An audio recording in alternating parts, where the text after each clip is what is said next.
I was asking you to do some more. So, out of Egypt have I called my son. Out of Egypt, let's bring forth. Out of Ethiopia, let's bring forth. Out of Africa, let's bring forth none other than our revered elder, Dr. Yosef Ben Yehunin.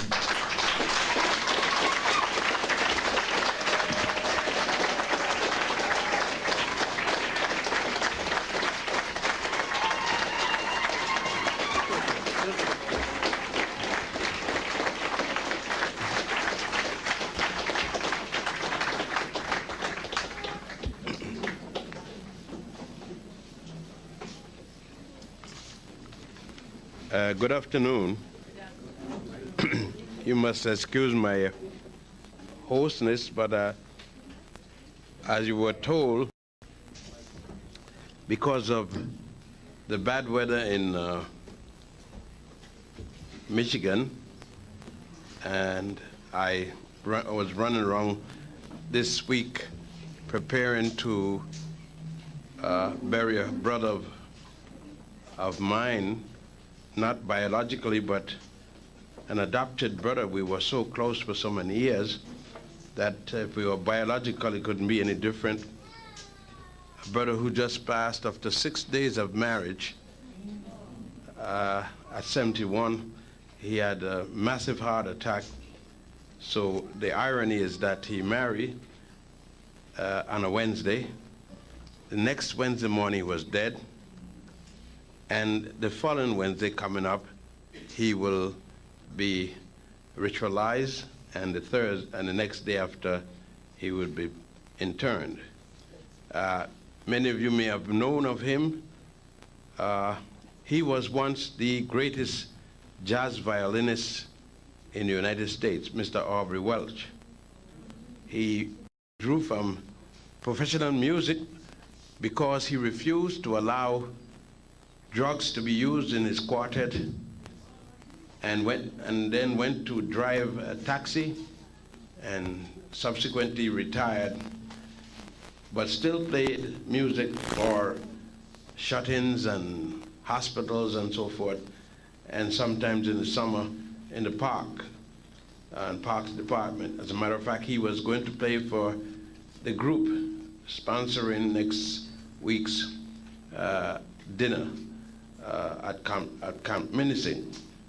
Now he's passed away. To me, it was worse than that because I introduced him to the lady he married. I stood as the best man at the wedding and all of that. Every morning that I was in the United States and wasn't traveling outside of New York, we had breakfast together. So you could understand that when he died, suddenly, it was a shock, a particular shock to me, and I had to work with his wife, his brother, in preparing for the funeral rites starting this Wednesday coming. So between those two things, as our brother said, the body finally said it had to rest, and I lay down, but then Sister Kefa called me and reminded me that I was to come here today. It slipped me because I was sleeping, but I got up to the task. So I beg you for forgiveness for not having my voice in the proper manner. It was interesting to come today and to see the video, the Gil Noble video dealing with Rabbi Setzer. Some years ago, or 2 or 3 years ago, I guess it was. And because the topic of the day falls just in line, understanding Alkebulan's original philosophical, ethical masterpiece. I must equally add to this a situation that took place not too long ago. And I was at that time on the Gary Bird show, which was held at the Apollo Theater before it was moved back downtown. At that time, a flash came over the radio and the television and other media, and it was a big affair about the release of Mandela. Gary Bird on the show turned to me and asked me what I thought about it. It was, of course, he too was elated. And I stopped and I asked him what he said, and he said, Mandela was released. Just within a few minutes ago, what I thought of it. I said, all I thought about it is that Minnie would no longer have to masturbate. I read that. She would no longer have to hold a pillow, and he would no longer have to masturbate. And everybody thought I was crude. As a matter of fact, the next persons to come in front of Brother Bird's radio started to lambast me for the lack of feelings. But I realized then, as I realize now, I wasn't going to change my statement because my statement was based upon research, as I didn't change my statement when Rabbi Seltzer started his attack. You should have been after the show in the Blue Room downstairs when Rabbi Seltzer did another dance. And that was the I didn't know you were Jewish dance.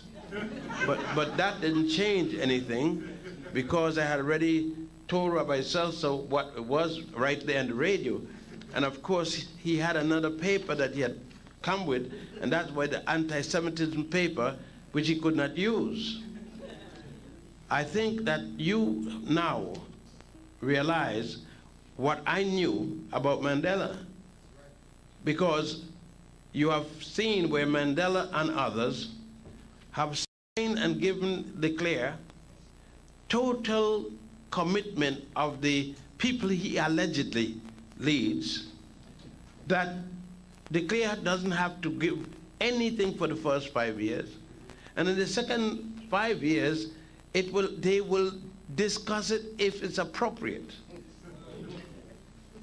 And you have seen again who are the leaders of the ANC, the Europeans, and that there is no way in which the Africans in the ANC are prepared for the onslaught that the Europeans are doing for them.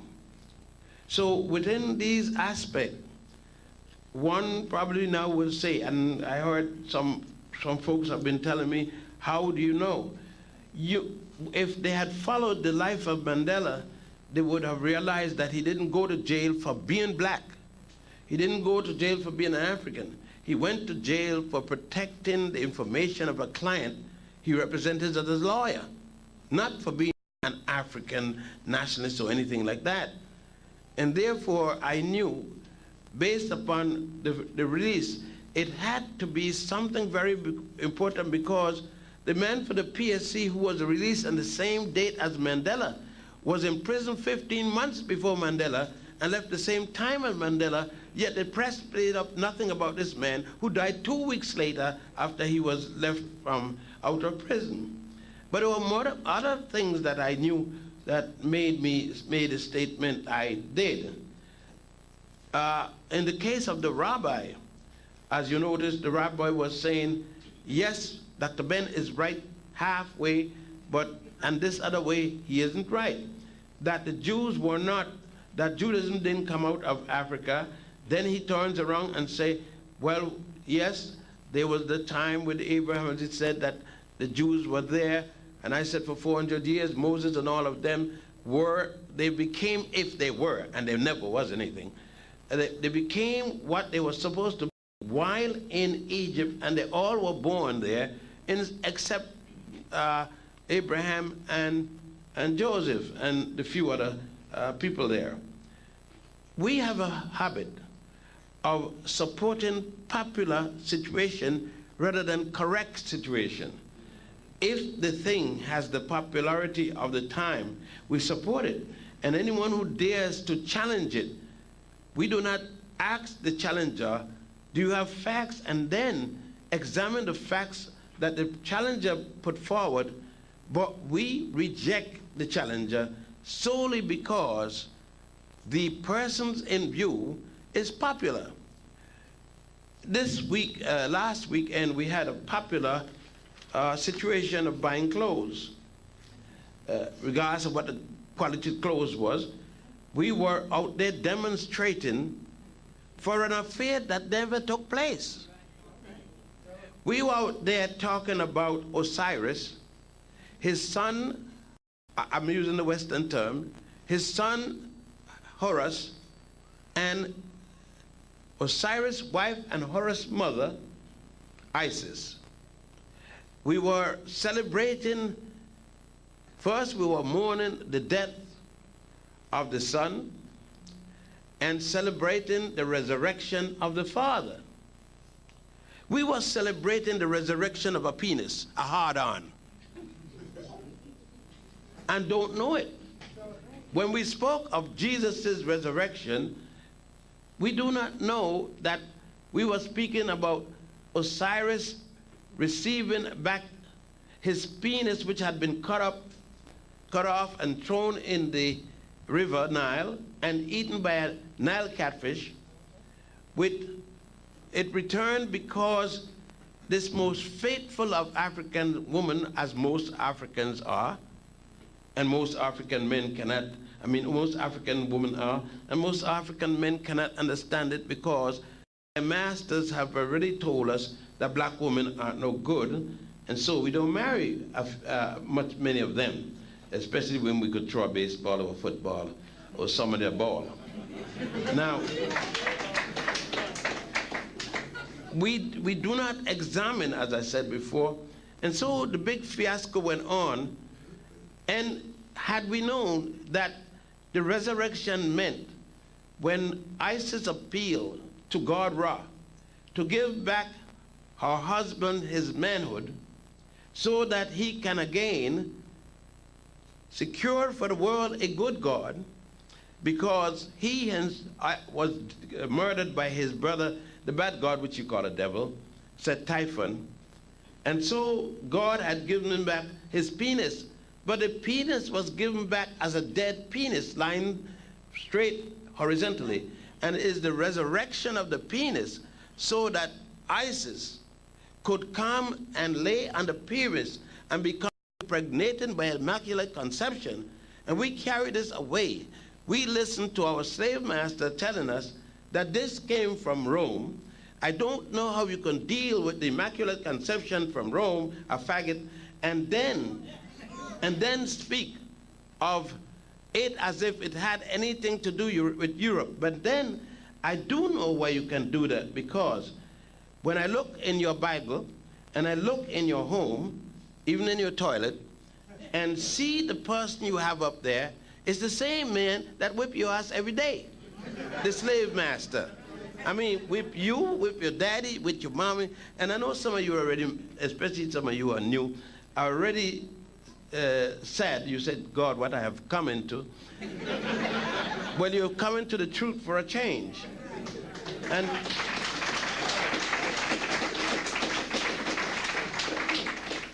had you been to Egypt, if not with me, but at least been to a place called Dendera, another place called Abydos, immediately you would know what I am speaking is the truth, because you would have seen the story of Isis and Horus. You would have immediately, when you saw this picture, because you may not have gone with me before my discussion with the Rabbi Seltzer, but I have seen that video again, you would then have known that Rabbi Seltzer himself may not have gone to Abydos and Denver, or if he had gone to Abydos and Denver, because of his interest, had to protect the position he took.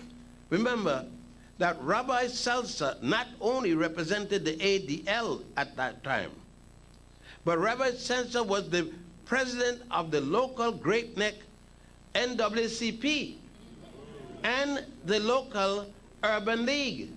He was the multi-genius of Great Neck. And he had to say, he had to protect, because those of you who are Christians, Jews, and Muslims, Rabbi Seltzer was defending you. He was defending you because you have endorsed what he stated and what he stood for. Because whether or not you call yourself Jews or Muslim or Christian, you are tied to the Adam and Eve syndrome, which has nothing to do with life in fact. Had you gone at any time to Egypt, you would have known that, number one, the entire Nile Valley civilization preceded Adam and Eve by thousands of years. There was no mention of Adam and Eve anywhere in the world, since it is the Jews or Hebrews or Haribu, any of those names you want to use, since it is that they are the ones that gave you the concept of an Adam and Eve, of a beginning of the world starting with a God by the name of Jehovah, you would have known that it could not have been a fact, because there isn't a single Jew alive before Abraham.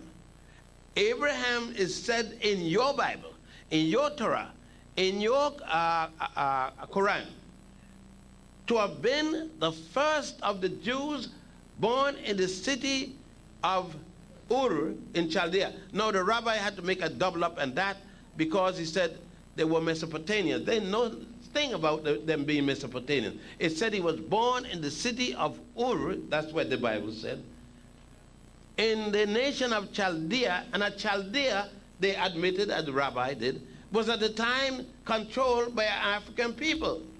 The same African people, by the way, who had traveled from the Nile Valley all the way, you're going to hear it next week, all the way to India, and established the first statutory rules and sacred laws of the Bhagavad Gita, which is the Indian book. The people you call Dravidians or Tamil or Dalit, either name. When I had been saying that for umpteen years gone back, way in the 30s, I was accused then of trying to be Indian. It's the last thing I want to be.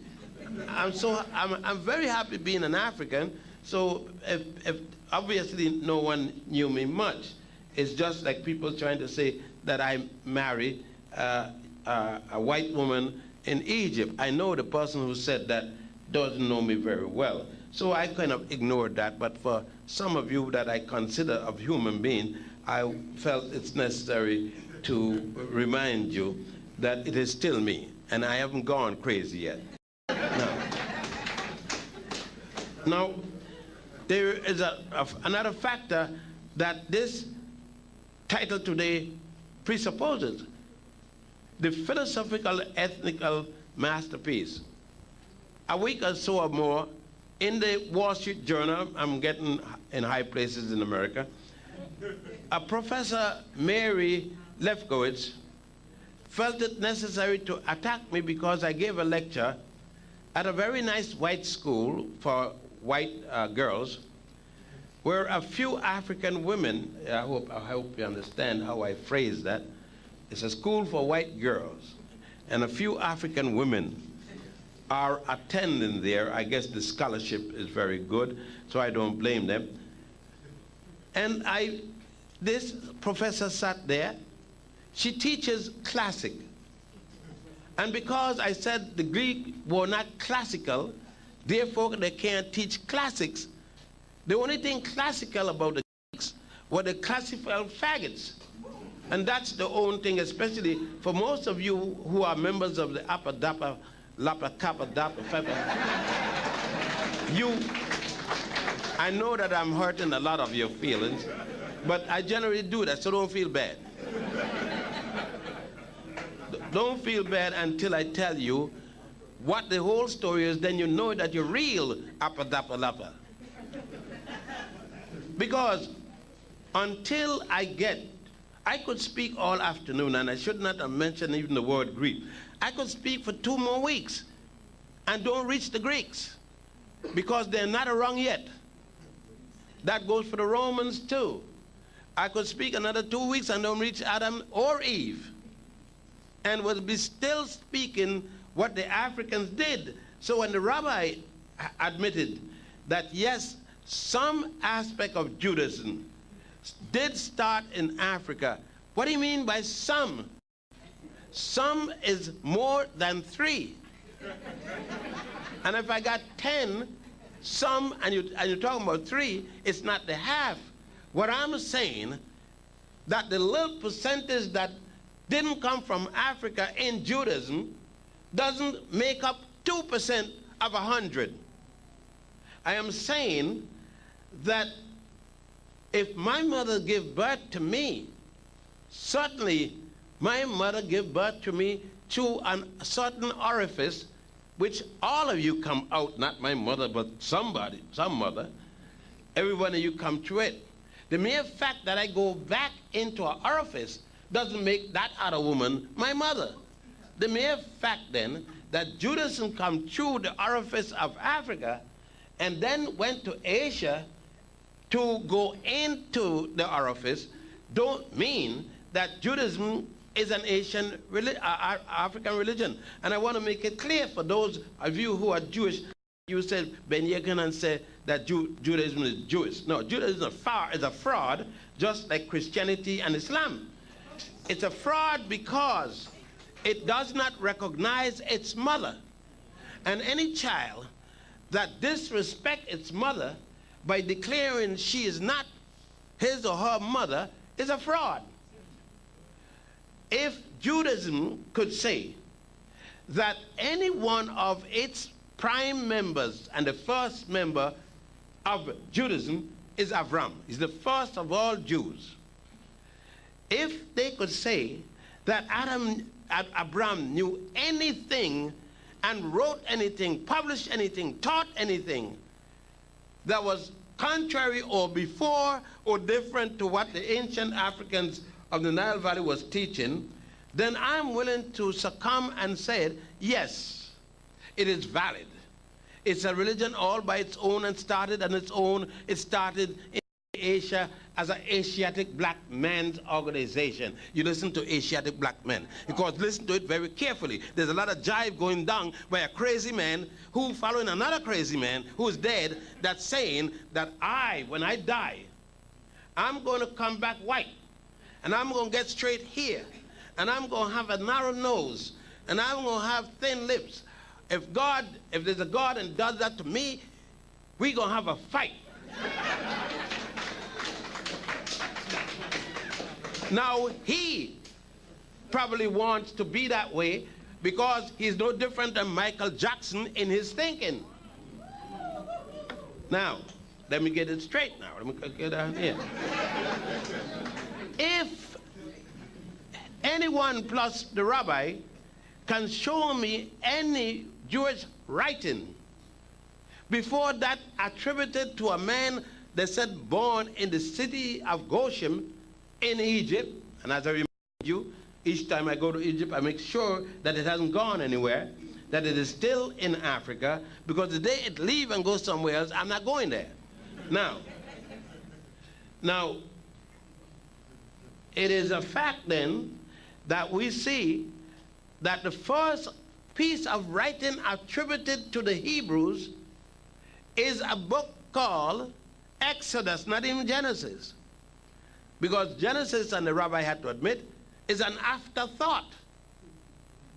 The 4 books of the Torah was written before Rabbi Agrippa and Rabbi Hillel finally found out that, whoa, we're talking about leaving Egypt and we're not in the world yet. So that the Council of Jamia, they decided to write a book called Genesis, the word meaning beginning. And so they had to find a chumped up beginning and base it upon some craziness, and therefore we have adopted it. Look, I taking a Sunday to mess up with you and your religion. Now, but I'm going to do it, continue. See, you're going to leave before I leave. Now,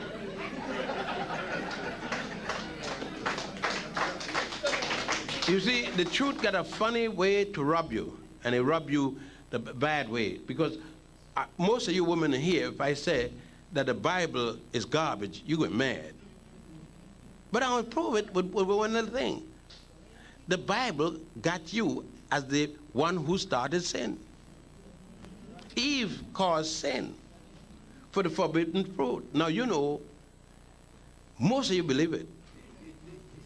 Most of you believe that Eve started, and if she didn't start it, she cooperated with Adam. And most of you believe that's why you have pain, those of you who are mothers, give birth to your child. You know why you believe it? You're stupid. And why you stupid? You see the baby when it's in your hand. Now you notice that the baby got a head at least 5-inch diameter. And you know you got your vagina isn't 5-inch. Otherwise you need a camel or elephant. So now you know that the reason you have pain giving birth is the head. And you know when you look at the shoulder, and that's 11 to 12 inches, you know that if your vagina was at least 5, it ain't 12.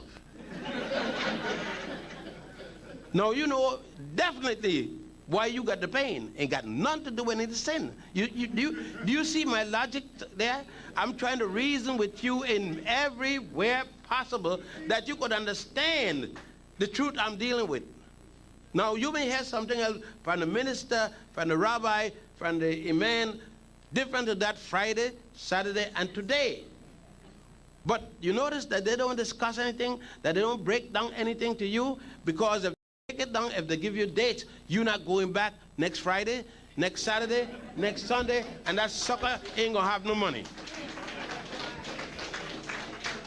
Now, you understand, I had to stop to break that down to you, because you may like me in one way, but now when I'm coming close to your Jesus, you know what I mean? Or your Allah, or your Jehovah, now I'm messing with you. I plan to mess with you, because I want you to get straight. All right. Now, when the rabbi as others talk, and when we see here the philosophical and ethical masterpiece, we must understand the philosophical, and everybody must deal with philosophy. Any group of people are together because of philosophical reasons. You don't have to write it down in a book. It's automatic that if a group of people stay together, there is a philosophical basis for their being together. It's equally a given that there are ethical reasons, or at least an ethical reason, for their being together. They set up a set of morals, and that set of morals become a code. And each person is expected to behave according to, excuse me, his position or her position within that compact of people. Now, no one could deny this. Thus, when I said that is a lie, that the Greeks were the first to deal with philosophy, it didn't need any great thinker to come up with a conclusion. Since the Greeks were not the first people in the world that we know of, then they living together philosophically could not have been the first. And therefore, their writing about it could not have been the first philosophical concept, when the ancient people along the Nile, Ethiopian, Egyptians, people of Tamari, let's call them by the modern name, the Sudanese and different things, Uganda, because that's the beginning of the Nile, is in Uganda and Ethiopia. Those people had already written, and written in terms of their theosophical beliefs and philosophical beliefs. We can go back to the Twa and the Hutu people, the smallest people on the face of the earth, and we could see them presenting, long before writing as we know it, going back into the archaeological forms, we can see the Twa and Hutu people, and more so not only in the centroid part of East Africa, but we saw them and still see them at the southern tip of Africa, which they themselves called at one time Monomotapa, before we are now hearing Azania and Azania and the next name. No, no, no. The southern tip, they divide. Azania and no, no, there's another name. Northwest Namibia. I still don't call them that because they have African people have changed the name from Monomotapa because the white folks said that the Monomotapa, the ruler of Monomotapa, was a bad man and he had killed the missionaries. He was a good man. And the name should go back to remind young Africans of that part of the world one of the obligations they have.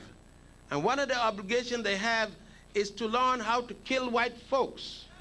It is equally your obligation because one day you're going to have to do it. I heard you are now satisfied that half of the beaters have been convicted. So at least we got half of justice.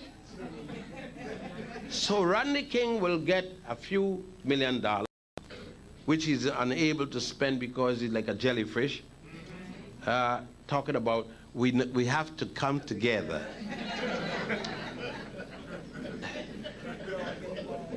And now we are all entrepreneurs, so we don't mind about Rodney King. And everybody was worried if the brothers are going to challenge the police and open arms since the police have shown the amount of military hardware they have in hand. If they were found innocent, I don't think the brothers in California were stupid enough to attack the police in Los Angeles. Los Angeles is not the only city in California. You attack any place where the cracker was and is. Maybe the White House. It doesn't matter. A cracker, is a peck of. Now let me go on again. Because some of you may believe that an Egyptologist should not think as I do. That all I should be talking about Egypt. But I have to bring in, you see, the reason I am an Egyptologist is because I know the past and I know how it affects the present. Now, let's continue. Rabbi Seltzer, and he has since been banished out of Great Neck, having been mistreated by Yosef ben Yohan. Rabbi Seltzer had failed to recognize that the foundation of Judaism, which is the foundation of Christianity, which is the foundation of Islam, because that's the manner in which these three religions, and you could call it what you want, started. First, there was an Abraham, then there was a Jesus, the Christ created by Pantius and Botius, and then there was a Muhammad ibn Abdullah, who dealt with this term God in the Arabic language, and that language is no different than any language. Whether you call the deity in Arabic Allah, or you call the deity God, or you call the deity Dio, it still means the deity, the male form of the deity. Of course, it is a problem by which Abraham and all of them had.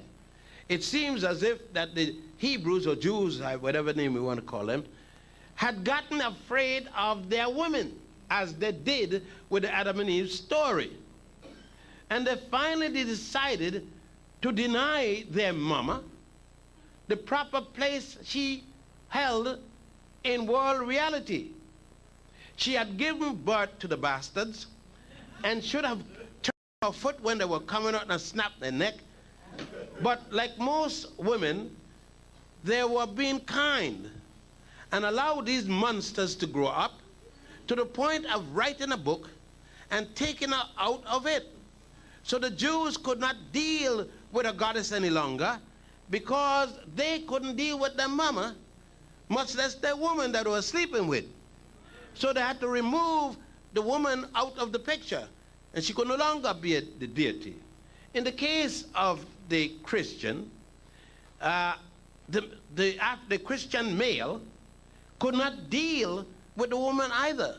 So therefore, Jesus' mother, who was the mother of God according to the Christians, had to be removed from her position of goddess. The Christian man who had lost his testicles and everything else, and if he had it, wasn't functioning properly, and therefore the woman must shame him by performing, and he couldn't respond. And therefore it was necessary at the Nicene Conference to remove Mary from an honored position that they had copied in terms of Isis. Isis had fulfilled her sexual obligation to Osiris. She had given Osiris sex to the point of a child. But what had happened after Osiris was killed by this evil brother, Typhon? Isis found herself unable to produce a child with a dead man. This is the situation with most of our Christian folks, because many of us are having sexual intercourse with the Lord. As a matter of fact, all the nuns are married to the Lord Jesus. Of course, after he's failed, they come to me, and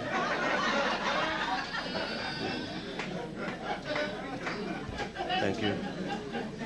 Oh, someone have been do what the Lord cannot do, because the Lord did not do it on earth. You all said at 33 years. I mean, that's stop reasoning this thing. At 33 years of age, you said that a man come down in a polygamous country where everybody having an extra wife, or 10 or 5 or 50 or more, and that man didn't touch anybody at all, that he went to a big wedding and saw the people having a fun, and he sat up there, make sneaky Pete, why you call it, and had a good time. When everybody was grabbing on some woman, he was right there just watching. And every time you see him, we were 12 men.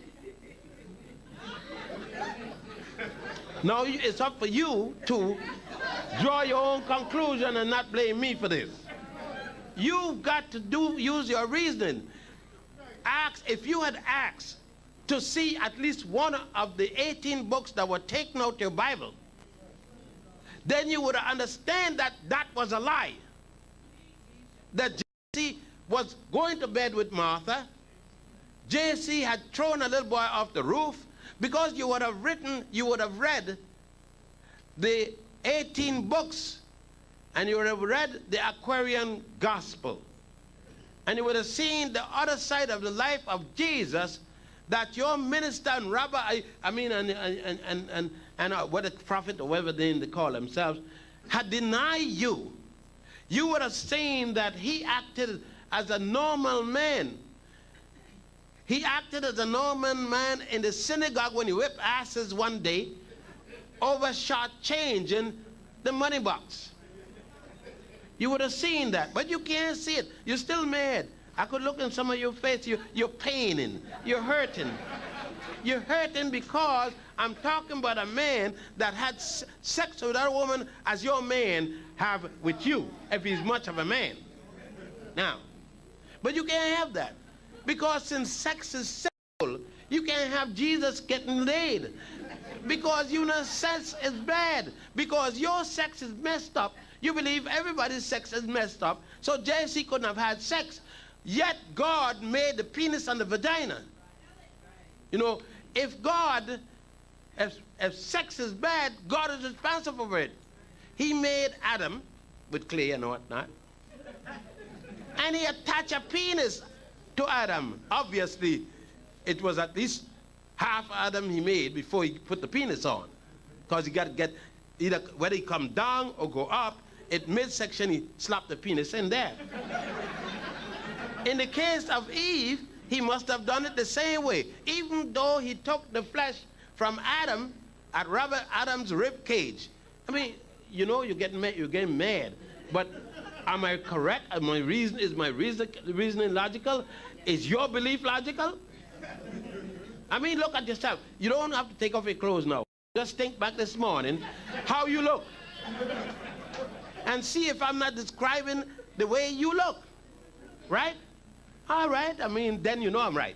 But you can't say I'm right because the cracker wrote a book and put it in your hand with all kind of pictures. And you know it was you in the picture, because you know you're white.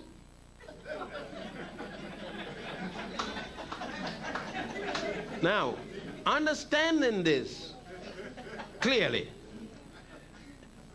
we have to understand and don't fail, because when I went up here to Michigan the other night, I spoke for 2 fraternities and a sorority, joined with another group to sponsor me.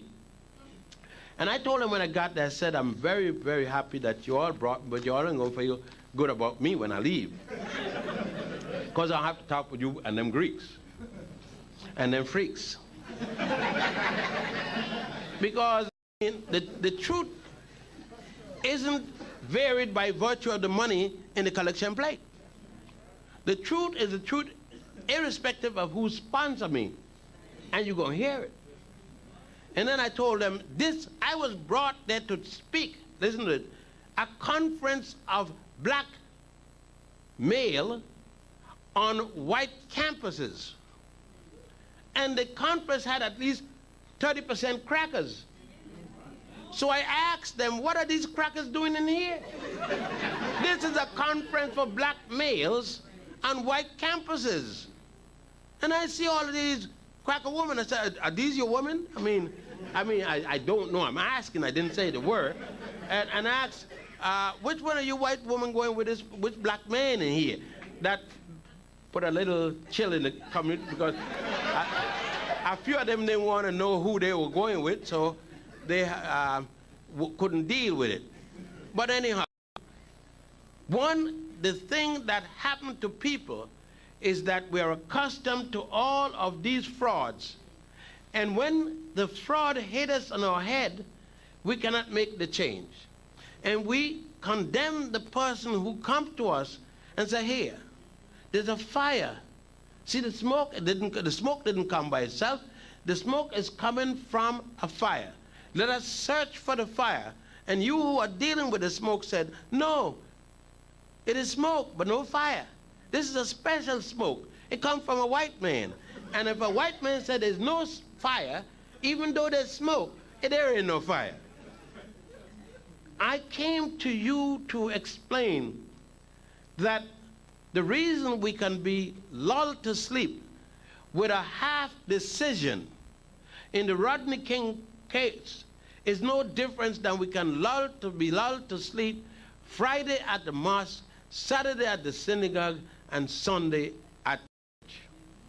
Because we got a half of the truth. A half of the truth that started in Africa, and the reason is that we are not willing to deal with the truth. For those of us who see brothers and sisters, whether from Haiti or from the west coast of Africa, practicing the worship of God, voodoo, have difficulty even respecting the religion voodoo. We have followed, and any comedian goes on the radio could make joke about voodoo and voodoo. And there's no objection to us. Nobody writes into the editor or to anybody. But let somebody come and make joke about Jesus, Mary, Joseph, Allah, and Jehovah, and you will send a ton of letters overnight. The fact is, if I said Jesus, Allah, and so forth, I heard no grimaces. But let me say Unkulunkulu, the God of the Amazulu. Let me say Ngai, the God of the people of the Agakuyu of Kenya, and so on and so on. But even let me say, other than that, let me say that the ginkgo tree is God. And immediately you got a word for me. I'm an aminist. Now, I don't know what you mean by that, and I don't think you know what you mean either. But what do you mean? What's wrong about being an animist? Because I go to the tree, I wish to cut down the tree as a firewood or to make a bed for my children or myself to lay on. And so I get there and say to the tree while watching the beautiful leaves tossing in the breeze, and I say to the tree, I have to speak to you and ask you permission to cut you down because I'm sorry. I realize that you're alive. How in the world I live in, I must use you. You are related to me, yes. We're in the same world. But my interrelationship with you, I have to use you in this manner in order to sleep. I will not cut you down just to put you in my living room to show my friends. I will do as some people do, the big hunter who comes to Kenya and with a telescopic lens 500 miles away almost, kill the lion, and is a big hero. He doesn't take the knife and go with his mouth and then grab the lion, give the lion a fair chance, and then kill.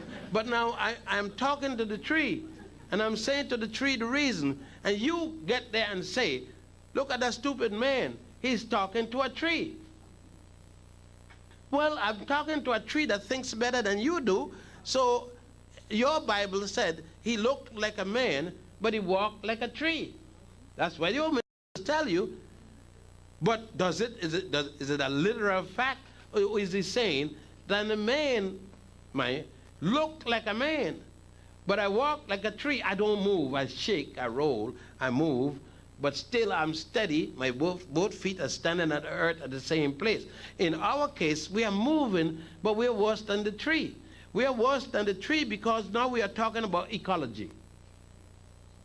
But your African ancestor, by talking to the tree, had his built-in ecology, because he didn't cut down any tree for any frivolous reason. He cut down a tree only when it was basic to his livelihood. And there we come to the concept here of what's ethical, what's philosophical in the origin. The origin of taking cognition of what we have as an African people and not losing it. I noticed the book of Dr. Blyden has been reprinted outside there, and I'm glad for the person who brought it back. But then let us go back to Blyden, since we brought the book, and see Blyden spoke of this in another perspective. Blyden spoke of this in terms that we can't deal with it. We speak of our women in terms of a Christian background, morality, a Muslim background, morality, a Hebrew background, morality. We do not treat our women in an African, regardless of what country or what culture, from Africa background. That's one of the reasons for our plight, our struggle with our woman. She becomes a counterpart. We speak of our relationship between man and woman as if two soldiers on the battlefield. I went and I asked these young people up at Michigan, the next time you invite me, please invite me to a conference of black women and black men. I'm tired of going to conferences of black women complaining about black men and black men complaining about black women. The reason you got to complain is because you can look at yourself. The night I went there, the first night, after the afternoon conference, they had a dance. I wasn't surprised. So they're going to forget everything they had during the day. But at the dance, I went there to look and see if black women are holding black men, and black men are holding black women. And I stood there, and the young man or the young woman comes in front. They are going to get up here this time. He comes, and there's a girl standing there, and he stopped. He made like this. She got up, and he made like this. And she doing the same thing. Never once did they touch each other. Never once. And then, being in the subway, to show you how bad things are going, I was in the subway. I had enough courage to go down there. keeping my hand in my pocket for bluffing somebody that I had something. Because when I call the subway, I always do this, and then look mean for the brother figure, don't mess with him. But in the subway, I heard a young man, very nice, handsome-looking young man, holler to a very beautiful young lady, "Hey, bitch, come here." And the young lady came, "What you want, baby?" And he said, "Bitch, and I tell you." So I stood there. I thought he was speaking to a bitch, so I'm looking for the bitch. And I didn't see any female dogs. I know you're not supposed to have a dog unleashed or not unleashed in the subway. And then I wonder, how could he be speaking that kind of English to a dog? But when I realized this young lady responding, I said, "Oh, she's a bitch. Oh, she don't have 4 legs." So I couldn't withstand it anymore. I asked the young lady, "Did you hear what he called that other girl? He called her his bitch." And she said, "Yeah, that's his bitch." And I said, "Are you a bitch for somebody else?" She said, "Yeah, I got me." Yeah. So I said, I couldn't. So I called up one of my granddaughters because I want to get this thing together. I know I'm getting to be a fossil. I'm getting rather old. And I said, "Tracy, are you a bitch?" She said, "Granddaddy." I said, "It's a good, I just asked." She said, "How could you ask me such a question?" I said, "Do you respond to a young man calling you a bitch?" She said, "No, that'll be the last time you talk to me." I said, "Just want to check. I want to check." So, and I called a few of them. I called a few of them to find out if this was the general thing. I found out it was the general, but there were 1 or 2 young ladies who had the decency left in them yet to refuse a young man, and that will, if a young man ever say to her, they will never speak to him again. But the reason all of this happened is because we were given the false premise that we were told in the first place down and in the kind of to look down on our women, so therefore we could call them any name at all. We were even told, and our daughters are told, that a man can't even look at her as a sexual object. Most women and black women I met today, he looking at me like I'm a sex object. You damn right. When I look at you, good as you look like a sexual object. I don't look at no man as no subject object. Ain't nothing he got that interests me. But when I look at you, good as black women look, you're damn right. My mind is going like a clock. You got me, when I look at you sisters, you get to me.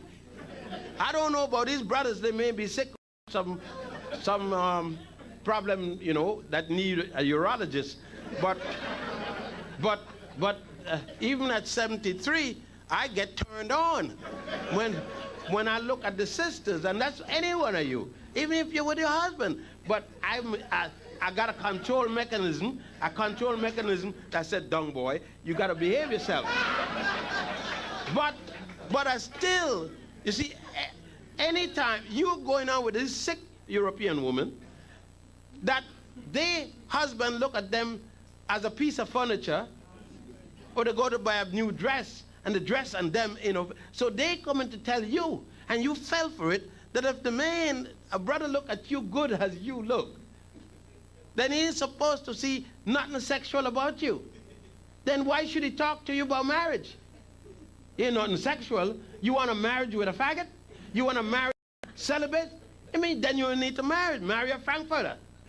Just go to the store and order a dozen. No, you see, I want to talk to you, and frankly, see, you notice that I'm not going on to all this highfalutin English talk. I'm talking to you basic, because nobody has spoken to you, obviously, basically. We all come to show you how good we did taking our PhD. And And that PhD is jamming us up everybody else with this and other things. So basically, what this suggests to me, the title today, Understanding Alkebulan's Original Philosophical Ethical Masterpiece, is a masterpiece that the Africans created, our ancestors, way back there. If we now had stand by this masterpiece, I do not mean that we have to go around, get rid of your car, you decide to go to the airport walking from here to Newark Airport. I don't mean that. Jump on the biggest turkey you see and try to ride it. I don't mean that. Not even jump on a jackass back and try to go to the airport, because the plane gonna be in the next place and you ain't gonna be at the airport yet. I don't mean that, but I mean the fundamental principles for which our ancient ancestors stand. Those fundamental principles we can apply in modern life today. I could be driving a 12-year-old car and still dealing with modern fundamentals. It is a mistake that we tell our children, and we agree with our children, that we are in two different worlds, and that we're in you got another thing you call about the child is in something, I forget what it said, but it indicates that the child is at a different life than you. There's the impossible generation gap. If you are living today, and your child is living today, you are in the same generation. You are still in the same world. You are still thinking, and hopefully you are thinking that much that you can advise your child, your grandchild, and great-grandchildren, and so on. So it's a myth to tell the child that we are operating in a different generation. If your child is not dressed properly, and some of you trying to outdress your children in ignorance, I mean, some of you are so dressing that you're standing up and I see the bottom of your drawers, and then you tell me it's the style. Now, how in the world your teenage daughter is trying to hide herself, and you got your ass showing? I mean, let's say what it is. Let's say what it is. And then you come in the subway. If you're standing up, I see in the bottom of your drawers. Now you decide to sit down. And I'm a vigorous man, sitting on the opposite side, and you can't get your drawers down much as your dress. And I angle myself to get a proper angle that I can see the stuff, because it's cute stuff. And then you watch me and say I'm a dirty old man. There's nothing dirty about me. I am healthy. It's good stuff to see, and I want to look at it. The fact that you got good stuff and don't know you got good stuff is not my fault. I know it's good stuff. I know it needs protection from me. I know you need to build up a curiosity in me to want it. And I know I'm supposed to fight for it. But you're telling me you need to fight. Here it is. You could touch the shaman anytime you want. No. We gotta say, because I see two young ladies right here in front of me. We gotta set for the men. The brothers now got pants. The pants are so tight in the behind. The other day I wanted a pair of trousers, and I put on the thing. I said, damn, this feels like a girdle. I haven't had a girdle, but I saw my daughters when they were young putting on girdles. That time they used to wear girdles. And this thing looked just like a girdle. I see the sisters, they must grease themselves and jump on the roof down to get at these things. I mean, we got to come back to some sanity. If you understand who's designed the clothes down in the garment industry, then you understand that them faggots are what they're trying to do is disgrace you. They're putting you in such clothes that your men get disgusted of them so that they could get your man. You understand? You understand? If they make you look like your man, why should the man want you? Ain't got no problem with him. They get sex and they ain't got no expense because he ain't gonna get pregnant, don't care how we try. Therefore, he doesn't, you get the picture. Now, one has to, we see, we are coming together and dealing with all these philosophical things, but not bringing the esoterical part. We're talking about the esoterical. And forget the exoterical, that one isn't separate from the other. It's like me, you know, you in the street, and you get hit by a car, and a doctor comes up, and he said, oh, she got compound fracture of the leg. But I can't touch her because I'm a heart man. No, he been to school, medical school. He learned the entire body. But he decided to specialize on the heart. You mean to tell me he can't deal with a compound fracture? The other day I went to a doctor, I won't call the name, and the man had to give me draw some blood. He had to call his nurse because he hadn't taken blood in a long time. Now I could have died because I need that damn thing.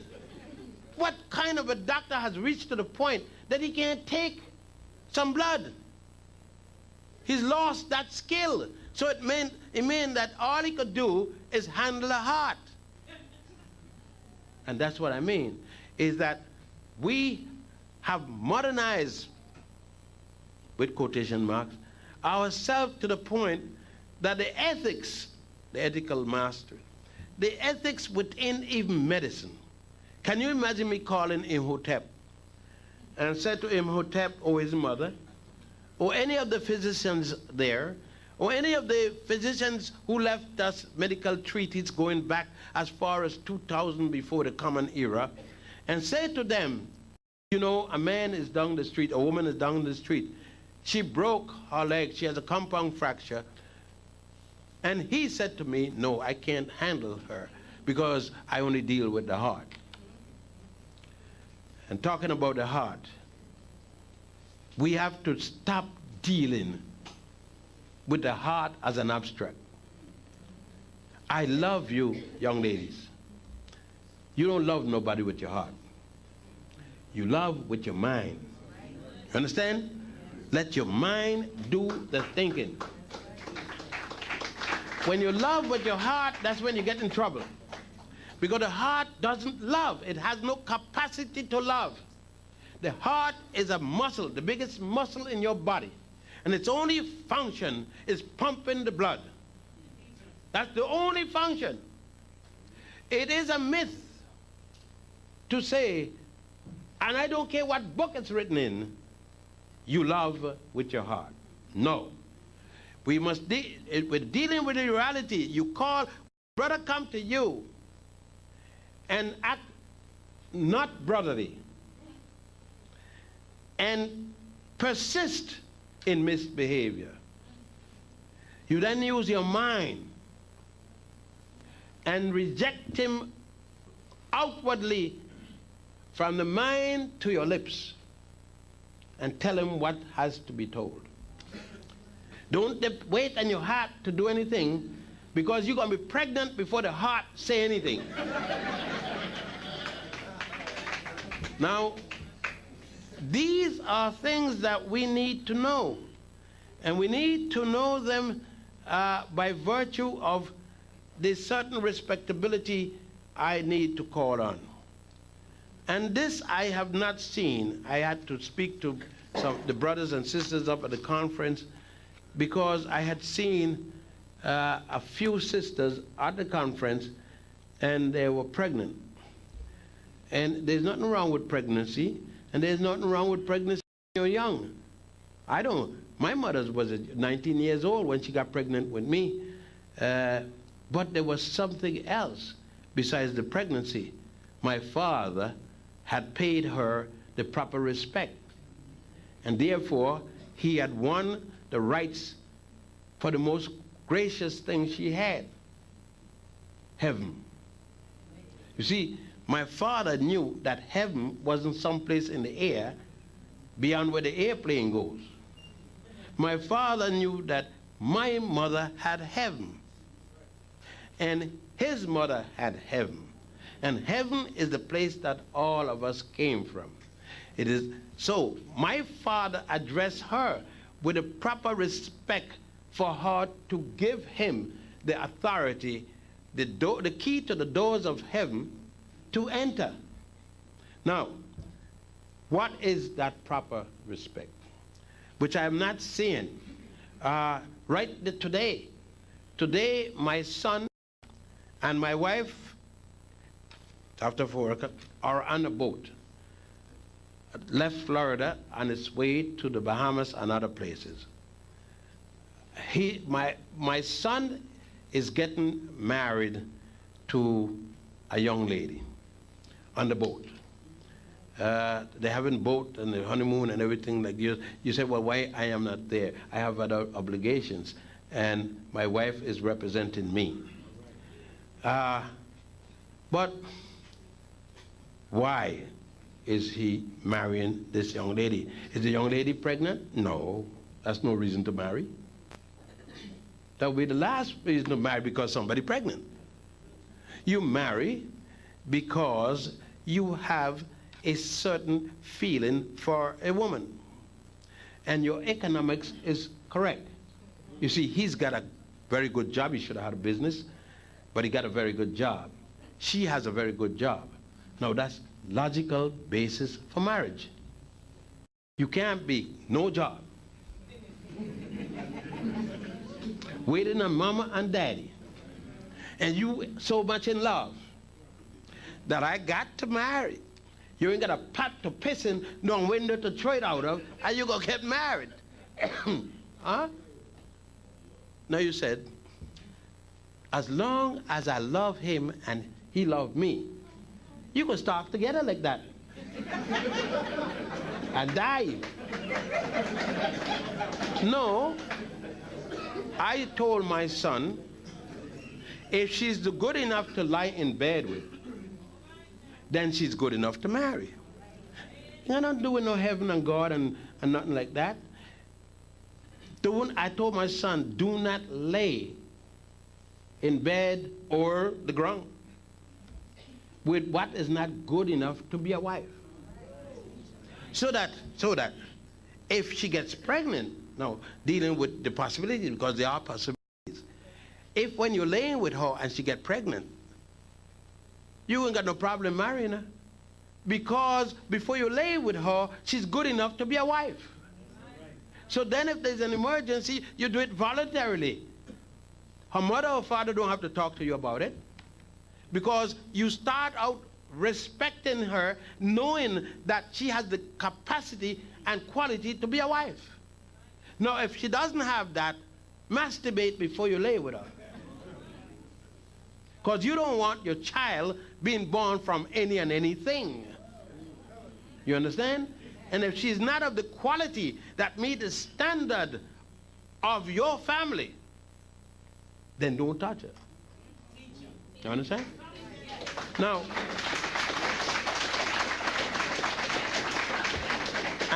and that's part of what we have lost. And that's part of why there are so many sisters who have children and swear if she see the brother, she will throw a pot of hot lye on him, or at least she desired to do it even though she don't have the strength to do it. I could understand it, because the ethical and philosophical aspect that our ancestors came under, we have given this up for the Western love. So thus we say, on the day of our betrothal, the day we decided to marry the man or marry the woman, depending on the case may be, we say the same day, I want to be as far from my mother-in-law as I can. Shouldn't we want to be as close to our mother-in-law as we can? What happened to the extended family? Well, we should, we don't. Because we said, as soon as I'm old enough, I'm going to move from my mother's house. Because now we are modern. We get rid of a pair of shoes as soon as it's walked on 3 times. So as soon as I feel that I'm a man, I keep getting it hard on, and it's not to pee. It is time to move on, and that's our ethics. Whereas, when we go home, the daughter cannot move from her mother's house. No more can the son move from his mother's house until they're married. Well, that protects the dignity of the woman. It protects the dignity of the household. It protects the ethical value, because what it's saying, why countries that have that kind of behavior, take Egypt, where a man, if he's Muslim, can have as much as 4 wives. Yet there are very few families where a man have 2 wives, much less 4. It is not economic only. It is because marriage is regulated by the family. And a man cannot move from his mother's house, no more can a woman, unless they are married. If you do, the family will read you out. If you marry, for example, and your work take you from one town 100 miles away to another town another 100 miles away, and your family live in this town, and let's say you have to come to this town for a reason, it is impolite to the point of the family reading you out of their family. If you should go to a hotel and not to your mother or your aunt, you must stay with a member of your family, even if you have to sleep on the floor. Because how could you go to a hotel and not to a member of your family? That's the ethics. Now think of it. Think of yourself. How do you feel about that? That isn't the training you had. That's not the training you had in the church. That's not the training you had in the synagogue. That's not the training you had in the mosque. And that's why we are failing. We are failing because we have taken the European value, not realizing the reason the European developed this. He had an ice, a piece of metal to dig a hole in it, to pull out a fish, one fish, to support that little family. So he had to kill off a certain amount of the girls when they show up. He developed a psychology based upon what he called a family. This little unit, leaving out his old grandmother and grandfather. And that psychology we have adopted because we are educated in his schools. Even our universities and our colleges, when we say it's a black president, a black vice president, a black everything, even a black toilet cleaner, but the curriculum is a European white curriculum. And that is, as I wind down, and that's what I mean. And I can't change my projection because I have seen the result of what I'm talking. And for the last 53 years of struggling in this arena, I have seen successes and failures. The successes that I've seen are based upon when the African man, woman, or child approach whatever they are doing from an African perspective. Yes, it is the hardest way. It is the hardest way, yet I feel some sort of a comfort when I speak to Mrs. Laurie Welch. You don't know the person. I'm talking about a woman who married a man, and in 7 days after the marriage, he's dead. And I spoke to her every morning for the last 8, 9 days. And I called her. I could expect the entire story of how she was at the hospital, how he died. She cannot open a conversation with anyone unless going through like a record, a tape recorder, because the pain is so strong. she can't deal with it without repeating herself and going over this tragedy? Is it because she wants to? No. It's a compelling reason beyond her control to do this. It's her dying devotion to this man that she can't as yet accept that he's dead. It is the same, somewhat the same as me this morning dialing 926 9425. I got to 9269 and then said, what are you doing? The man is in the funeral parlor. Because every morning, practically when I'm in New York, I was dialing Mrs. Laurie Welch's husband, Aubrey Welch, to say, are we going to eat champagne or are we going to eat in 22 West? Or he's dialing me. Or sometimes I'm dialing Sister Kefa, or sometimes Sister Kefa is dialing me, or sometimes somebody is in the circle where we live and the circle of friends that we have.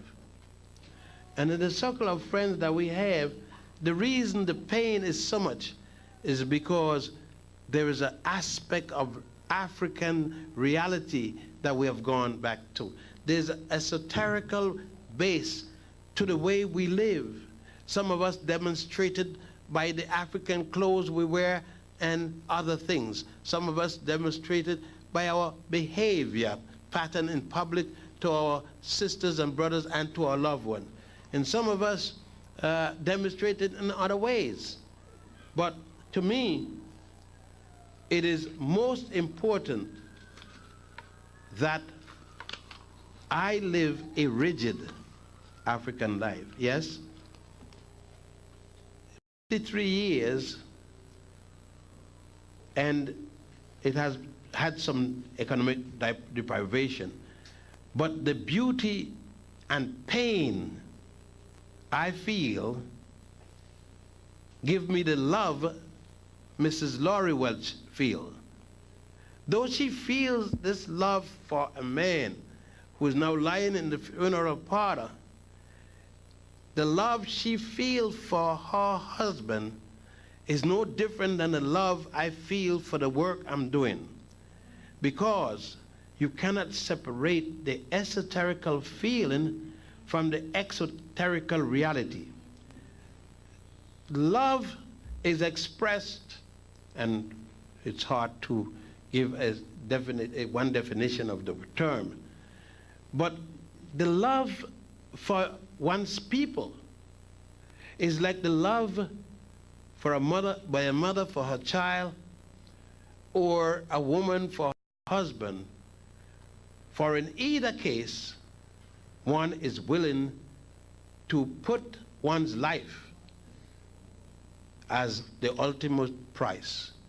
And I say, the love that the woman shares for her child, for her man, it is time that that love be returned to her by the African man. And we are way behind. I say way behind because when we walk out and leave our child, 99% of the time, the African mother nourished that child. Yes, sometimes she even must take on another man, or 2 men, or 10 men, or do something else, or steal, or prostitute, or do something. But that love, and that's the love I'm talking about, it is a disease. And I hope that we get an epidemic. Thank you.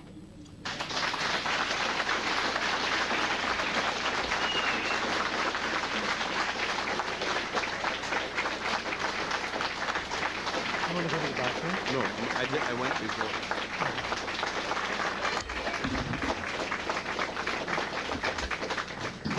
Thank you very much, Dr. Ben. Now you have an indication of the type of contributions that is referred to. And I think that we should really express our love and appreciation for Dr. Ben and all that he's given us.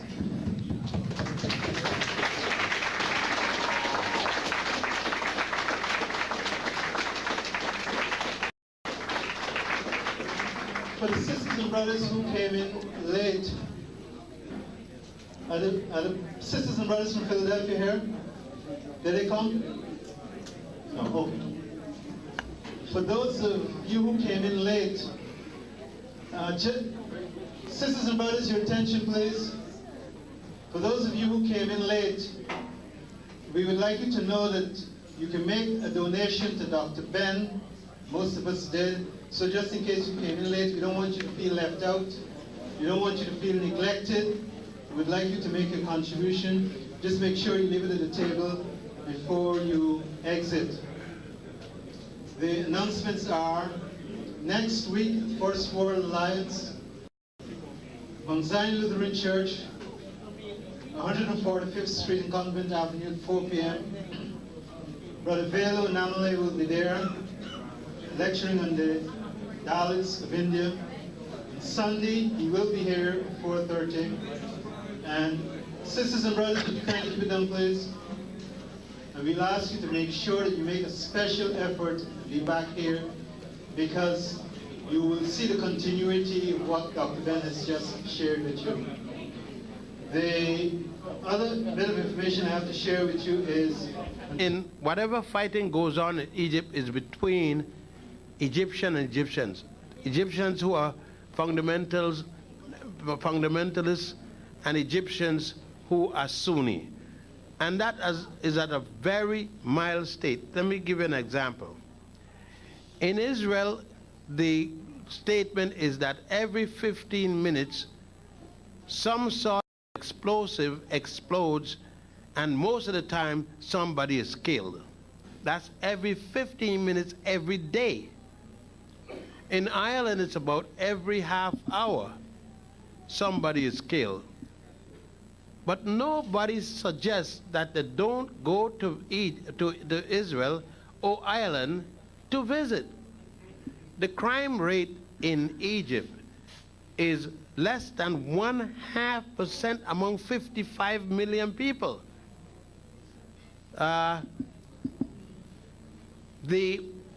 What I can say, I go all over Egypt.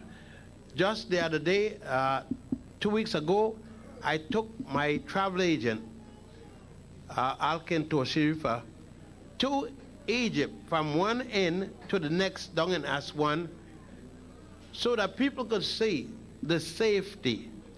Number two, we take it from another position.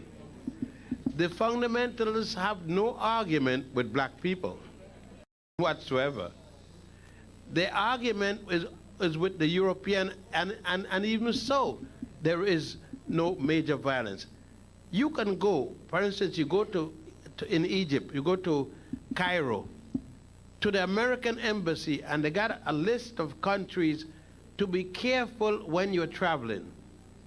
They even list Egypt right there in Egypt, but Israel isn't listed. Tell it. Is it a coincidence? I mean, when you talk about violence, there's no place beat Israel when it comes to violence. But nobody goes, because most of your travel agency in New York are owned and run by Jews. So to knock out Egypt, put more travelers going to Israel.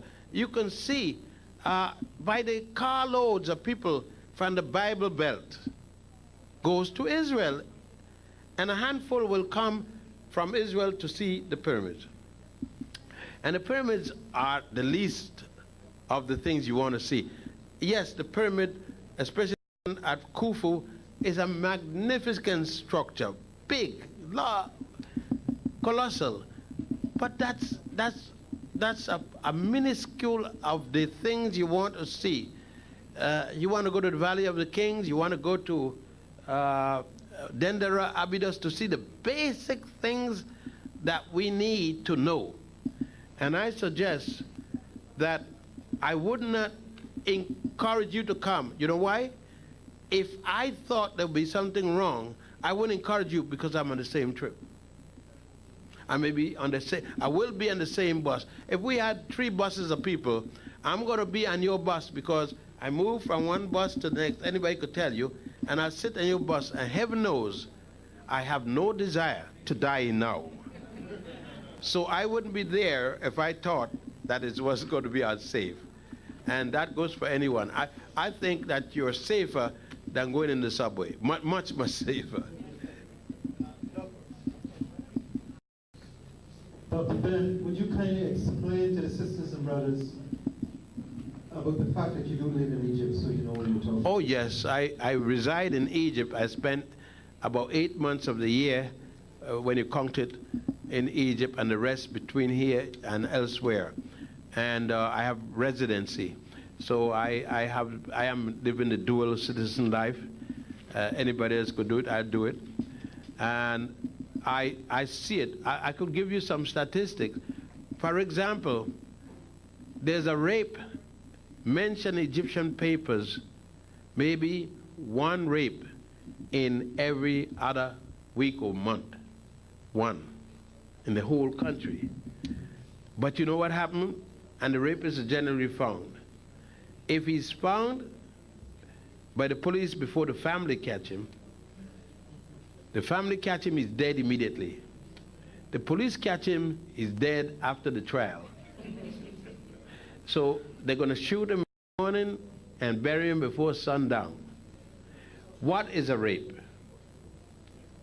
A sister walking the street, a man don't know you and touch you, and you call the police, that's rape. And he dies. I'll give you the law. What is the penalty for smoking 1 reefer? Upon you found guilt, 25 years. You got a pack, it's 20 in a pack, 20 times 25 years.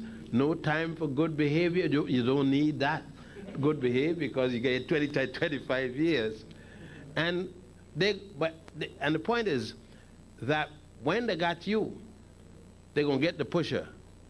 Because by the time the judge see you, and you standing up, you don't have anything broken, the judge is going to ask, what was this man arrested for? And you said drugs, and you say, he's still standing up. You said rape, he's still standing on his 2 feet. You understand me? They'll entertain your head as a baseball coat. And then you're going to tell who the pusher is. Do you know in Egypt how they come for a pusher? They bring a unit out of the army, and they block out 4 blocks square, and they come house to house, apartment, everybody's apartment. They're going to find a pusher, and he better shoot it up because good night. By tomorrow morning, he would have seen the ancestors. Now, in that country, you don't have a problem of crimes. I leave my house and the light go out on the street. I don't look up. It doesn't mean a thing. I never worry about it. There's a little park there where I live, and I go there and sit down. The air get cool sometimes and just sleep. I tell you, you go to some place and you leave your pocketbook. People run behind you. Then you leave the pocket because they don't want you to go to the police and say, I think I left my pocketbook in that store, and then come back and don't find it because the police get crazy. And they're going to find it because some ass is going to be whipped. Head going to be busted. So people come run you down to give you your wallet because they don't want. And if that place got the name that somebody lost a wallet in there, they better go to business because nobody else coming to buy anything in there. So that's the kind of society. There are other things wrong, of course, but this is one of the things that you got to say. You go to the bank, you don't go behind a wall with a glass and anything like. The banker sit down with you like this, and he got $100,000 there, or she, and she say, "I'm going to the bathroom, excuse me," and leave you there with 100,000. Nobody worrying about you taking anything. They know you ain't going to take anything, because if you do, it's the last thing you took.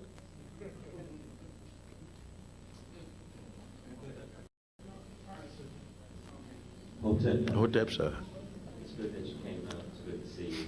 And I hope the guys are back because always will take it up. Thank you. I have two questions. One is, how many languages do you speak, including dead languages or so-called dead languages? And the second question is, can you give some clarity on Akhenaten's concept of monotheism, being that all the other major religions use it? Well, the first question is approximately 7 foreign languages, but I speak languages that are considered dialect, and then I read some languages that are, in fact, what they mean dead. It means it could be read, but no one can speak it since that we don't have vowels for it.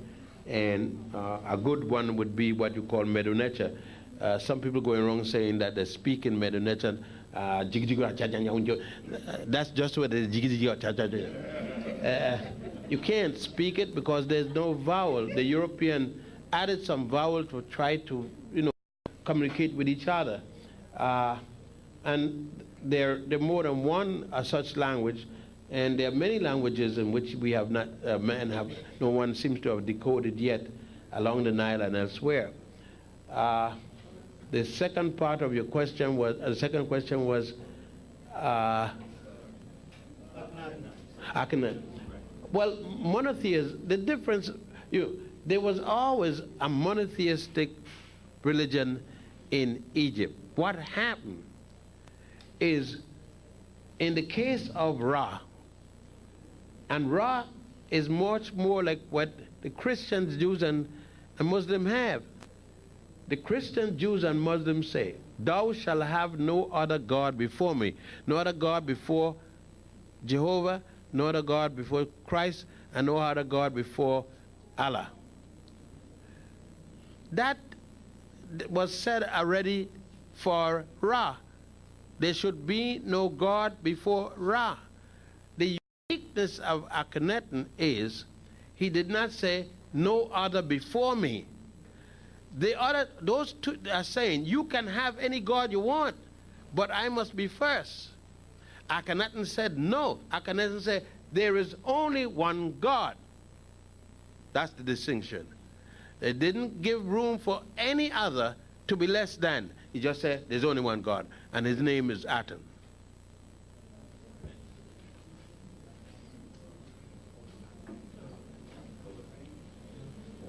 What's up, Dr. Ben? How are you doing? Very well. Great, great. First of all, thank you very much for your years of scholarship and sharing that scholarship with us. We very much appreciate it, very humbly.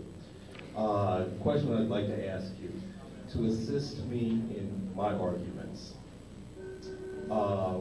What was the first book in what is commonly referred to as the Bible, and at what date was it written? Well, if you're dealing with the Bible, and you're speaking of the Judeo-Christian Bible, book of the Old Testament, but it's called the Old Testament by the Christian, the first book was the book of Exodus. And that came out of the Sanhedrin about 700 before the Common Era. In 200 BC, before the Christian era, because of an argument with Rabbi Hillel and Rabbi Agrippa, talking about the Jews were coming out of Egypt, and there is no proof or no statement about where they came from. They decided to have something stating where the Jews, and that created the need for the book of Genesis. And in 200 BCE, they produced the book of Genesis, or the book of beginnings. Dr. Ben, you should mention your book, African Origins of Major Western Religions. Well, yeah, I generally don't mention book, but that will give you a whole thing on the Judeo-Christian Islamic origin, and it's the basis in the adaptation of many of the religious principles along the Nile. Okay. What's up, sir? My question is dealing with the area of religion. The what? Religion. And the so-called Garden of Eden where man had eating the forbidden fruit and surely die. And reading the book Coming Forth by Day, it says that it's just the opposite, that if you eat of the fruit, you will have everlasting life. What was the purpose, in your opinion, the European mindset, to change that? The last part. The last part that you just said. Oh, what was the purpose? What was the purpose in European mindset in changing the outcome of the adage of eating the fruit of the tree and having everlasting life as opposed to eating the fruit and perishing? Well, those who changed the Nebuchadnezzar and what the ancient Africans along the Nile taught is Nebuchadnezzar, the god of creation, who came out of the abysmal deep in the creation story with the gods and so forth, and the eating of the fruit of good, that one should have everlasting life. And the contrary with the Judeo-Christian Islamic, that if the eating of the fruit, man should surely die, is because the Europeans could not conceive of a life after. When they did that, they could not realize the African concept. You had two different cultures. What is religion? First of all, we need to know what is a religion. The religion is the celebration of the highest value within a culture. That's all religion is.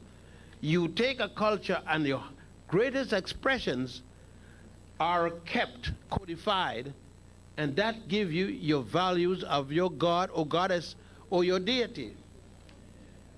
To expect the European living in a certain culture, an ice age, as Dr. Jeffries and Dr. Clark specify, to operate as if they live in a tropical or a torrid country would be not dealing with reality. The lifestyle of a man in the ice age as against a man coming from the hot climate, the earth climate, or the sun climate, as Dr. Jeffries would call it, to produce in the same manner, to have the same moral values, would be opposite to reality. The European man had to deny, when you go in the temples, whatever temples the European built, you don't see any woman playing a major role in those temples. It's all men, from the Nordics all the way down to the Mediterranean people. In the other opposite hand, when you go into the tombs in Egypt, the woman is played, she's all over the ceiling. She is shown as the universe. She's all shown as the heaven. The stars and other planets and everything is painted on her body. She is in the ceiling, and her vagina is shown as the portal for man. For example, in the temple of Hathor, in the little chapel, she is shown giving birth to Ra, the sun, in the morning, and the sun bursts. A little tree, a little sprig of green tree is being held in the hand of goddess Hathor, Heru, and she's smiling at this tree of life. The same scene at the other end, the sun is going back into her mouth. It comes through her body, through her mouth, through her vagina, back to her body, in the 24 hours of the day. Life forever. Whereas the West is talking about an ending of a world, the African is speaking about a world forever. That when your life ends, it is a new cycle for you, a new world for you, but not the world itself being disappeared. In the African concept, there is no fire that's going to come and burn up the whole world. There will be the world continuing. You will make a transition from one world to the next, so that the end of your world is not the end of his world, not the end of her world. Your world end the day you die, but a new world begin. That's the African concept. So the all world isn't going to stop at the same time. That's the European. Europeans think that is a line just like the Christmas, just like the same nonsense they put out with Christopher Columbus, that the world is flat, and when you reach here, you're going to fall in a pit. Now, Columbus Columbus had gone to sea with the Moors and been in the Atlantic and know that you weren't going to fall any place. So he had that information. He could run the trick with the other Europeans. The same thing is that the concept, look at the concept again. Whereas the European believe, when they finally got the stuff from Greece through Egypt, that they got one soul. And that one soul, when you die, is going to leave the body and go to God to look for one day when he comes. It's a male God. But the African can't think of that. If you leave the body, what's there? How can the soul that's gone to the deity find the body when he comes back? So the African got two souls for the body, right? The body soul, which stays with the body when the body dies. And they got the mind or spirit soul, the body soul being the ka, the mind or spirit soul being the ba, that goes out to appeal for you to be entered into the next world, you and the cat, K-H-A-T. So we got the ka, we got the body, K-H-A-T. We got the body soul, K-A, and we got the mind or, the mental or spiritual soul. We even in the West want to make a distinction between the mind and the spiritual. The mind, the spiritual, and the brain, all one thing. They are all one. But we can't do that. It's just like we got it today. If you eat food, you got to be different than the men who eat herbs. Why? Why can't you eat herbs and eat food? You don't remember something? People forget that many medicines that you use, most you use, made from herbs. Most of the refined medicine one use made from leaves, bush, something like that. So somebody say, well, just eat herbs. Why? With all the good tasting things you got around here, eat both.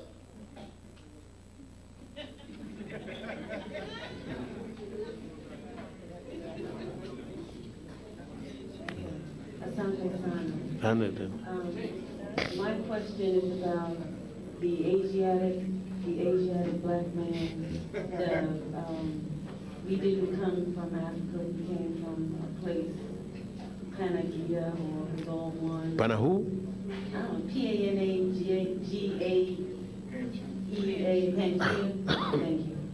And that whole concept. I wonder if the people who saying that, what brand of cocaine they use, or is there a new thing? I understood there's a new thing beyond what that thing, crack. I understood they got something better than crack now. Ecstasy. Or ecstasy, somebody is in ecstasy. You know, we've been hearing that nonsense before. We even heard that Africa is named after Leo Africanus and all kind of stupid thing. And it's stupid, I don't give a damn who said it. The person who said it was a damn fool, and still a damn fool. And anybody repeating is a damn fool. That's all I could say. I mean, they give you no source for it, just the statement, Asiatic black man. Number one, the people from Asia don't call themselves Asiatic, they call themselves Asian. And number two, where is this land? Where's the map? Let them give me let them tell you, produce a map of where this place is and how the people, I mean, got this way because of a curse. We look at Noah. Noah nakedness. Noah's youngest son, look at his nakedness. Because his father was drunk, drank too much wine. Now if you're going to curse somebody for misbehavior, shouldn't you curse the father? Huh? You're going to curse this poor little son for looking at his daddy making an ass of himself. And then God going to help the person curse his son.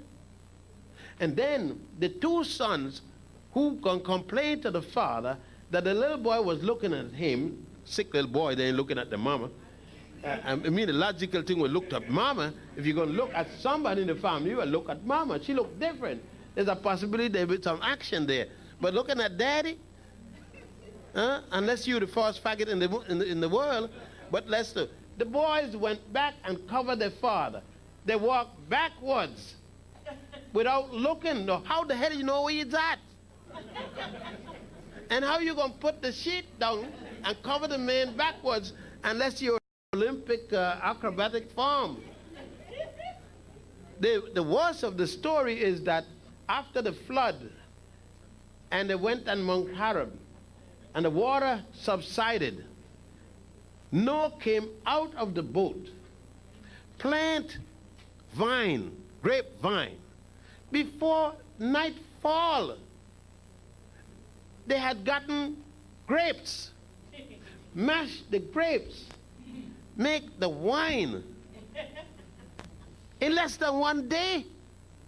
Even Sneaky Pete from California, Gallo wine, take 90 days. And that's speeded up with all kind of chemicals. I mean, well, you understand. Dr. The Hotep brother. I know it's been a while today, and we're grateful. I just want to ask you one quick question. What century did the Europeans adopt the Jewish religion? According to one of their scholars, who wrote the book called The 13th Tribe,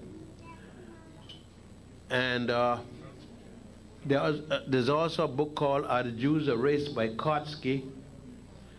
There are a number of books, but the 13th tribe specified that's around the third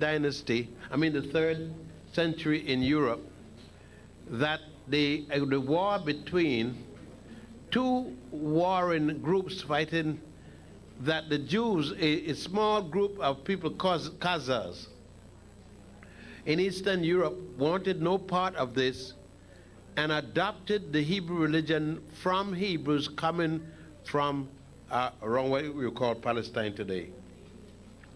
That they adopted it and continued its practice. Why the European Hebrews became more powerful? Because they were in Europe at the time when Europeans were establishing colonies.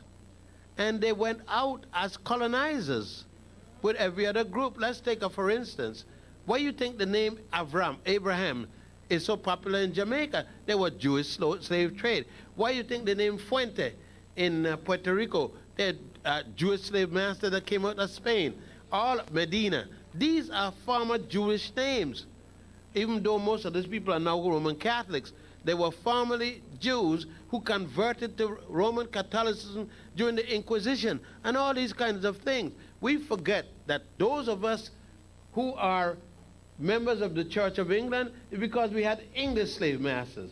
Those of us who are Roman Catholic because we had French and Dutch French and other slaves. Those of us who are the Church of the Dutch Church because we had Dutch slave masters. And we are generally of the type of reaction according to slave masters. Most of us who are Muslim because we had Arab slave masters. Thank you. Who came up with the earliest concept of healing through music and colors? I didn't get it. Who came up with the earliest concept of healing through music and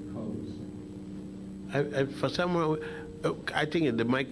No, actually. Who came up with the concept of healing through colors and music? Who came up with the concept of healing through color and music? healing through color and music. I don't know. Is there some people that heal you through colors and music? How? I'm just asking. It's new to me, so I'm asking. I know about music, but I know that they do use sound and they use color therapy because I've tried it. You mean one of the implements of the psychiatric treatment that you get? Not psychiatric, it's, No, nothing bad with psychiatric. You may call it something. Some people call it juju. Some people call it witch doctor. It means the same thing, psychiatric. Now, you're saying that the medicine man, the witch doctor, the physician, the psychiatrist, use one of the methods of healing is colors. There's nothing wrong with it. The color doesn't do anything. The color is a symbol that they implement that the physician is using. The color doesn't do anything. It's the suggestions. So the color doesn't heal nothing. The song is a suggestion. What these people are doing is they know the society in which you live. And they know the thing that, the stimulus that they're using. They use these objects. It's like me. I could take this and hypnotize you. Or this. Or this. The object is not the thing. It's what I can use to draw your attention to focus on and hypnotize you with it. Some people go hypnotize you just like doing this. It isn't the finger that's doing it, it's a suggestion. This is just the implement used to attract your attention. So the color doesn't heal you, or the music doesn't heal you. It's what the person who controlling the mind and using that symbolism heals you. Okay, I have a question for one of the sisters in the group because she's working and can't leave the table. She would like to know what is behind the bombings of the different monuments in Egypt. Do you know what's behind? Well, I don't know of a monument that's been bombed. Well, this was the question. The pyramid. Which pyramid? The pyramid of Kefren is news to me because 3 weeks ago I've been there and it's still there, and I don't see anybody bomb anything. Excuse me. Where you all got that from? They had some kids that, you know, kids are going to be kids, and they went and put a stink bomb with the smoke, and first the fire department, everybody said there was a bomb in the pyramid, and I guess it went out, there's a bomb, but it wasn't a bomb in the pyramid. I've been there. I just back here, 2.5 weeks? I live less than a mile and a half from about a mile and a half of that, about that much from the pyramid of Kefren. And by the way, please don't use the word Kefren. That name is Kafra. It's Khufu, Kafra, Menkara. The Greeks and other Westerners use Cheops, Kefren, and Masari. Kefren is the Greek name. The Greek use it. That's Kafra. In many of your books, you refer to Africa as Alkebulan. Was there ever a time in history when the whole continent of Africa was referred to as Alkebulan? No, no. A mass area of the continent was called Alkebulan, Ortegia, Hesperia, Amonis, Libya. In ancient times, no one knew a continent that large and its totality. They were, during the time of Makeda, she had sent someone to circumnavigate the land where they live. From the maps that she gave, they saw the two tips of two continents. One appears to be the southern tip of South America, and one, of course, the southern tip of Africa. During the time of King Necho, N-E-K-C, N-E-K-U, or it's spelled sometime N-E-C-H-O, the second, and that would be around 975 before the Common Era, he commissioned Admiral Hanno, H-A-N-O, to circumnavigate the land, because they didn't, what you call the word continent wasn't even used. And he went from Egypt as far as what it was called in the book Barbados, B-A-B-A-T-U-S. Barbados is today called Cameroon, and it means the same. Cameroon is shrimp, Cameroon in Spanish, and Barbados means shrimp, to the shrimp river, and that's the two earliest navigation attempts we know to circumnavigate whatever that land was. One of the things that would have stopped this totality would be there were no Suez Canal at this time. The Suez Canal is only in the 19th century, 1885, by the Khedive Ismail. He started it, of course, and spent all his money in the whole houses in France, and finally had to sell out to the British and the French. So the Moors and the Ethiopians used the term Alkebulan, and they refer to that much of the continent that they knew.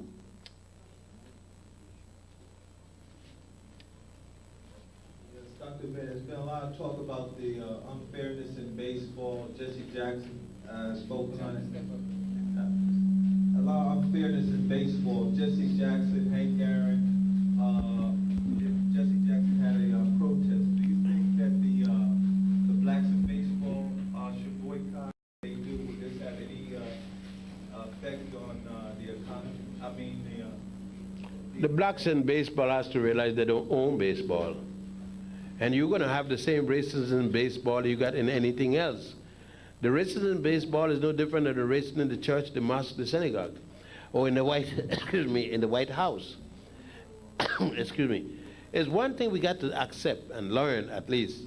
This is a white man's country, whether you fought for the white man fight in 50 wars or not. Now that's a reality. Now we may feel because we were born here, because our ancestors born here in 1900 or something, or 1800, because we came here in 1620. This cracker looked at America as his, as a European thing. He looked as the indigenous people that he took the land from, as this land is his.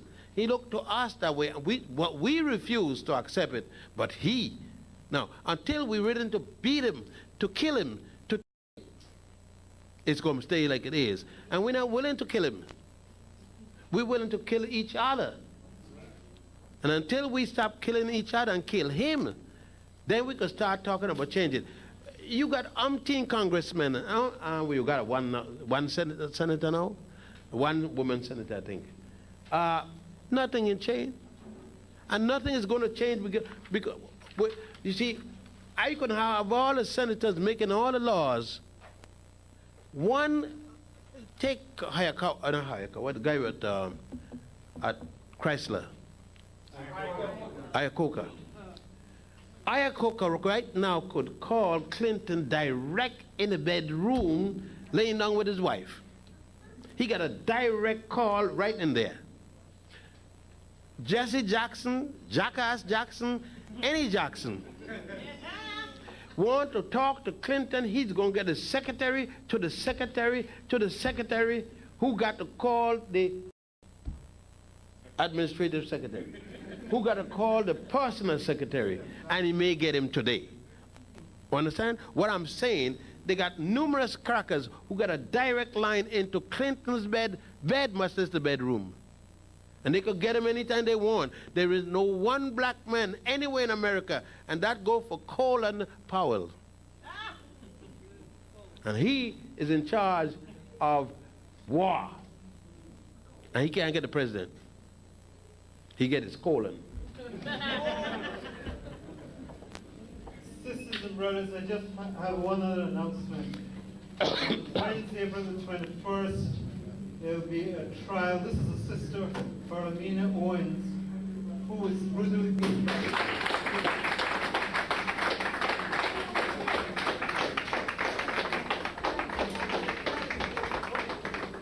Sisters and brothers,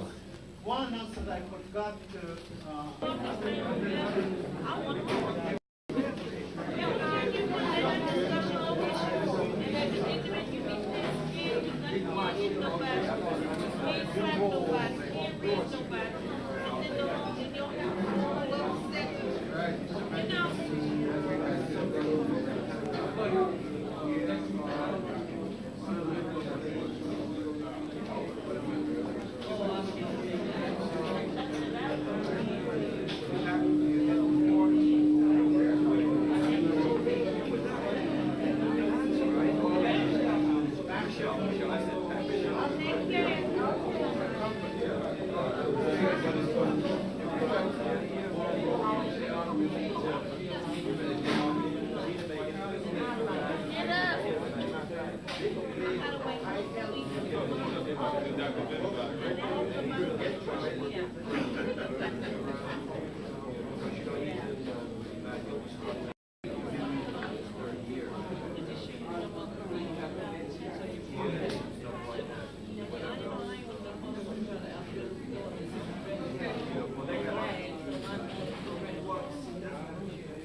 What I do?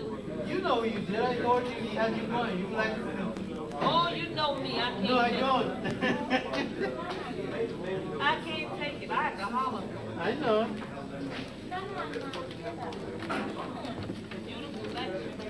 Oh, Brother Noonan. Hi. You know this Brother Curtis calls with that food? Vaccinations can be dangerous. No, are dangerous, I mean, to you? You were here last week? Get on Brother Stick. She deals with